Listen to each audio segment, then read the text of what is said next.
Hello everyone and welcome to OG Searcher, and today we're going to talk about varieties and errors again, and we're going to discuss it in the format of truth or myth. And I think it's important to understand first the difference between an error and a variety. Let's start with errors.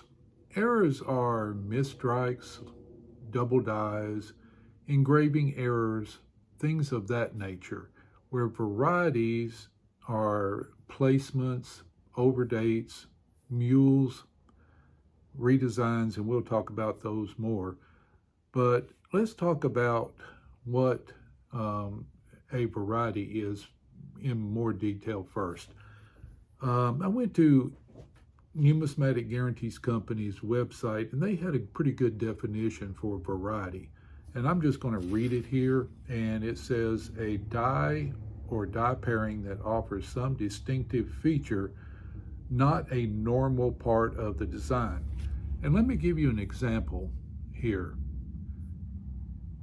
You can see by this image, in one of the very first, well, it was the first Morgan dollar struck in 1878, they had the original design, had some features that people, after the striking started, deemed that the coin was not anatomically correct for the eagle.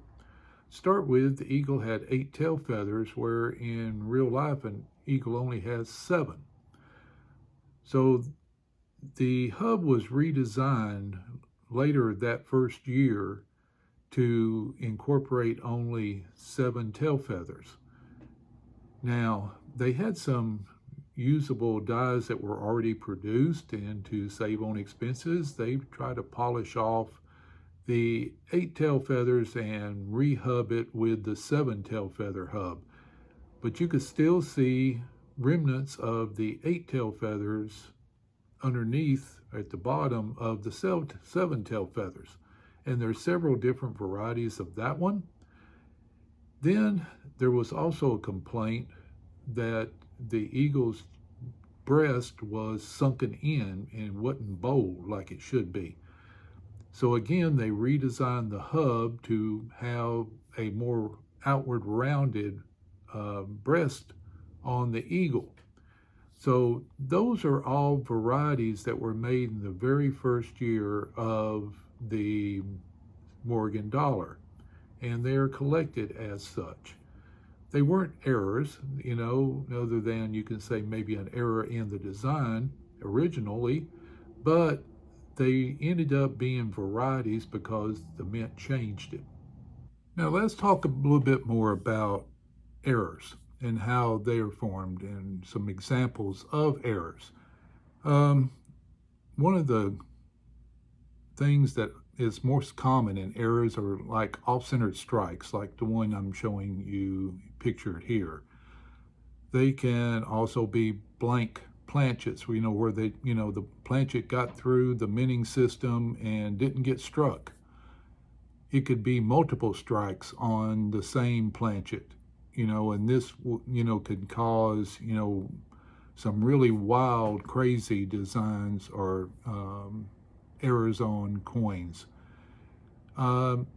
It could be where the die started failing and causing cracks to form or chips to form in the dies, and it could be a large raised piece of metal, a lot of times close to the rim, called a cud.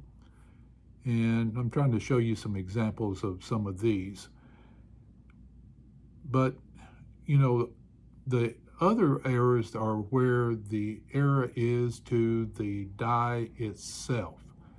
And to understand this, every coin that is produced by that die pair is going to contain the same error. It's not going to be a one-off.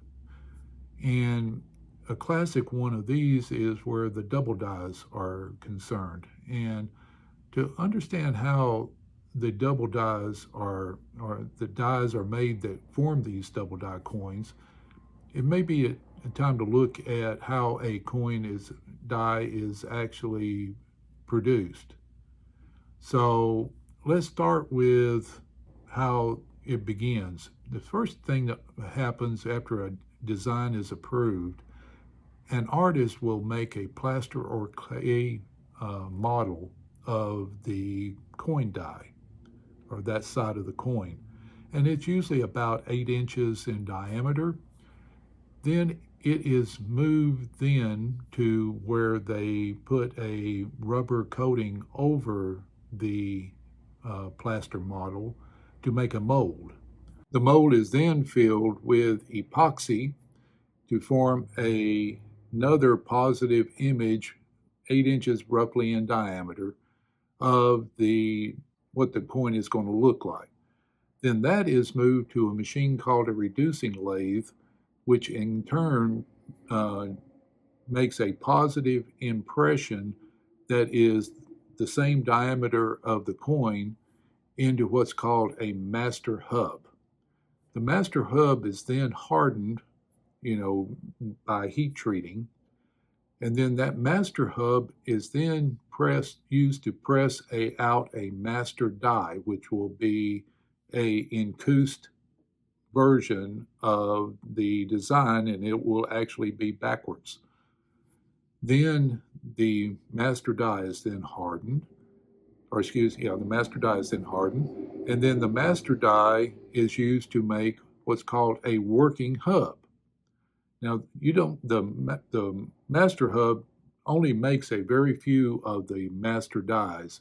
The master die will then in turn make as many working hubs, which again is a positive impression of the coin itself, and that is needed to make as many working dies as needed.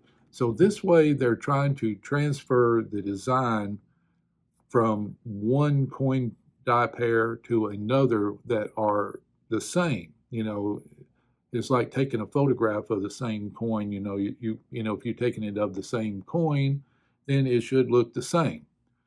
Well, the problem comes into usually when you're going from the working hub to the working die, because the mint has discovered they're trying to make as few working hubs as they possibly can. They want that to last as long as they can, so they reduce the pressure of it, and they strike the working die blank multiple times, and there's a hardening process that goes in between. It's not like it goes bam, bam, bam. It's done once, and then the working die is actually annealed to soften it again, because in the striking process it actually hardens some. So they have to soften the steel again and then strike it again. And they do this several times so they can get a full impression done into the die.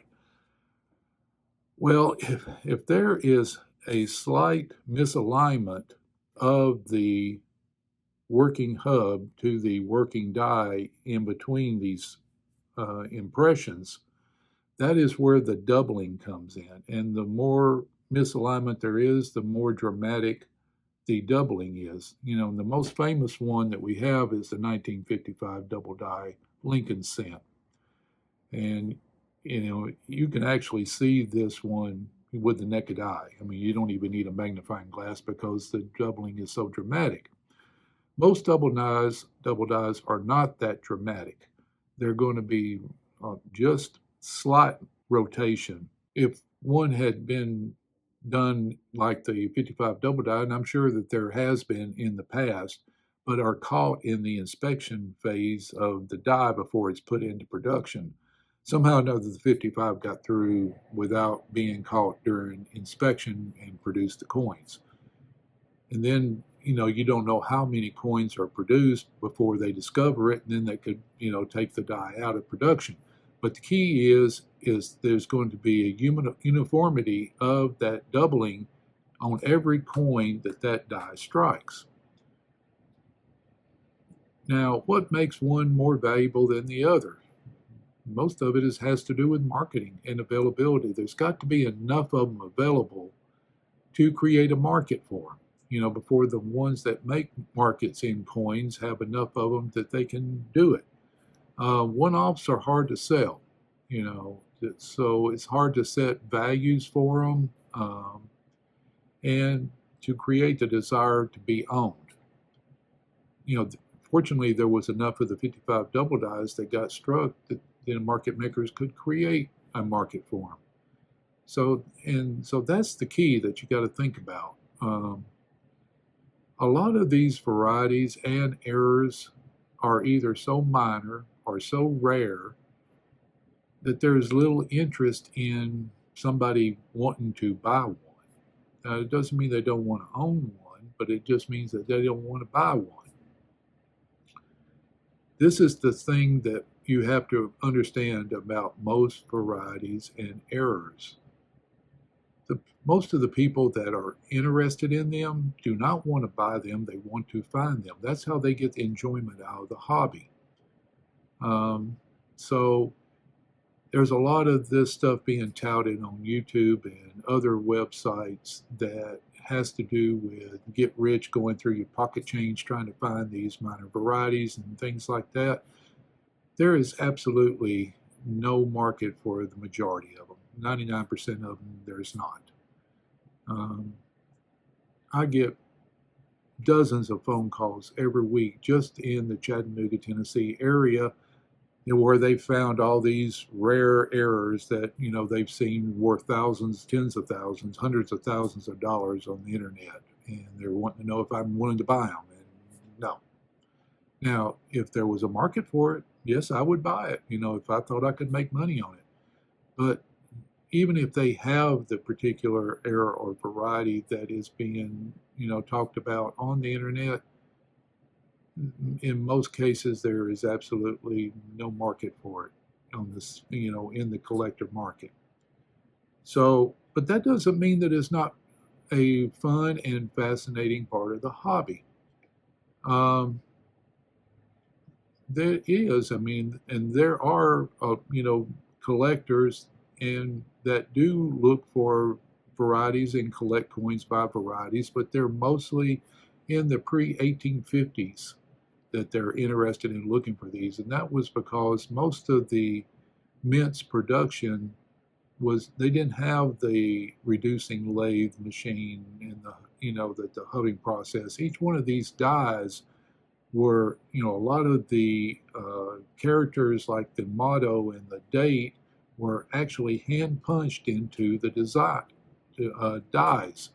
So there is slight variations, from die to die, when these dies were made, just because it was done by hand, not by machine.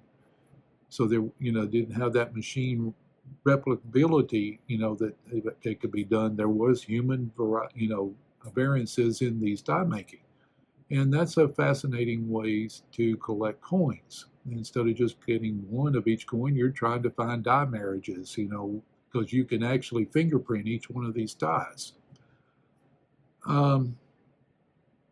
If you want to just find ones that are currently circulating, that's fine too. Have fun doing it. That's a way to enjoy the hobby. So let's talk about some of the tools that you can use for this. There's book references and there's some website references, and I'm just going to give you a few examples of each one of these. For varieties, one of the main ones that you can do is the Red Book. Usually the ones that are listed in this book is the ones that do have a market. And you can look in here, and there are some that are modern. I'll give you a case in point is in the state quarters, there is the Wisconsin D quarter that has the extra coin leaf, and if you look right there, it's actually got pictures of the extra corn leaf and prices there. I have bought and sold those. The other most popular reference book is a 2-volume set called The Cherry Picker's Guide, volumes 1 and 2 by Bill Viva and J.T. Stanton.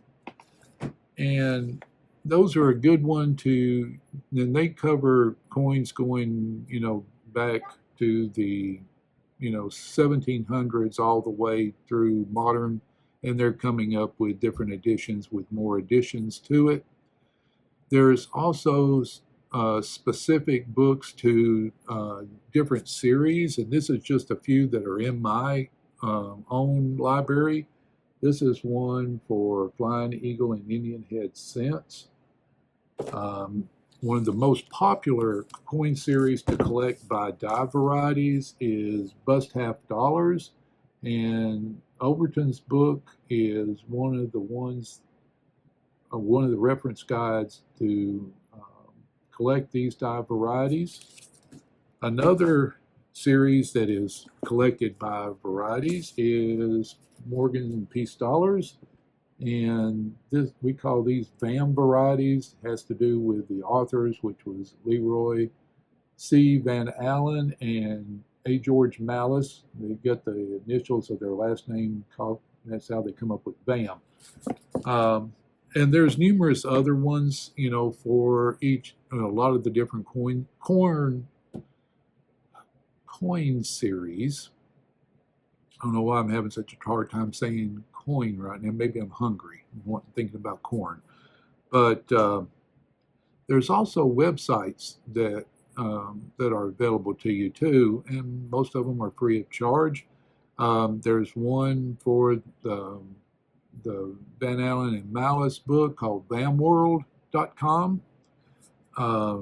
There's one for Indian Head Cents called indianvarieties.com. One for seeded half dimes and bust half dimes called everythinghalfdimes.com. The one that got this whole variety started, and it used to be basically the only coin that was collected was large cents, and that stemmed from going back to jolly old England and people collecting the large pennies from England too. And that was Sheldon's Penny Whimsy, and the large cents are, the first group of them going from 1793 to 1814 are collected by their die marriages, which are Sheldon numbers, and you'll see them designated as like S119, something of that nature. And there's 295 of those varieties for those early large cents. And there's a website that a gentleman's done based on his collection, and he's got almost all of them in his collection and got them pictured, and it's called largecents.net. And I just found that one just researching for this video. So anyways, in closing, collecting varieties and eras is fine, but don't expect to get rich and pay for a house or a vacation or something like that, going through your pocket change trying to find it. But if you're wanting to do it for fun, looking through your change, trying to find these, by all means do it. And if you want to collect the older coins by going to coin shows and searching through dealers' inventories and see if you can cherry pick his inventory, which people have done to mine, which is perfectly fine. Knowledge is power.